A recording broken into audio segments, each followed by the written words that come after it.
বছর ঘুরলেই বঙ্গে বিধানসভা নির্বাচন। তার আগে প্রধানমন্ত্রী নরেন্দ্র মোদীর বক্তব্যে বঙ্গবন্দনা।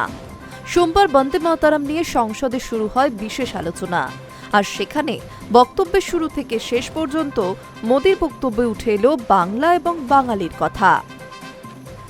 তার বক্তব্যে একদিকে যেমন বঙ্গভঙ্গের সময় বঙ্কিমচন্দ্র চট্টোপাধ্যায়ের অবদানের কথা উঠে এলো, একই সঙ্গে জায়গা পেল মাস্টারদা সূর্য সেন, ক্ষুদিরাম বোস সহ একাধিক বিপ্লবীর কথাও।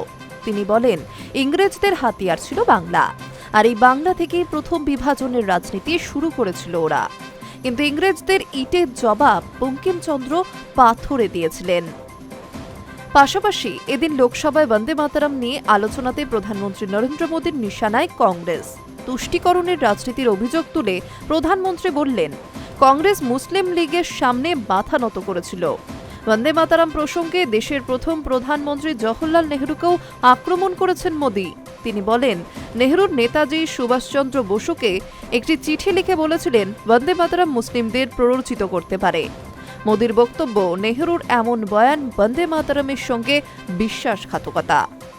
সংসদে মোদীর ভাষণ শেষ হওয়ার পরেই জবাবি ভাষণে কংগ্রেস সাংসদ গৌরব গগৈ বলেন, সংসদে কিছু বলতে এলেই প্রধানমন্ত্রী শুধু কংগ্রেস আর নেহরুকে নিশানা করেন। আমি তালিকা ধরে ধরে তা দেখিয়ে দিতে পারি, কিন্তু আপনাকে শুধু এটুকুই বলতে চাই, আপনি যতই চেষ্টা করুন, পণ্ডিত নেহরুজির ভাবমূর্তিতে আপনি কালো দাগ লাগাতে পারবেন না। গৌরবের সংযোজন, মুসলিম লীগ চেয়েছিল বন্দে মাতরম বাতিল হয়ে যাক, কিন্তু কংগ্রেসকে মুসলিম লীগের কথা চলবে? মৌলানা আজাদ সেই সময় বলেছিলেন বন্দে মাতরমে তার আপত্তি নেই। এটাই ফারাক কংগ্রেস আর মুসলিম লীগের মধ্যে। নাম না করে আরএসএসকেও বিঁধেছেন কংগ্রেস সাংসদ। তিনি বলেন, আপনাদের রাজনৈতিক পূর্বসূরিরা কি স্বাধীনতা সংগ্রামে অংশ নিয়েছিলেন? Hi News network.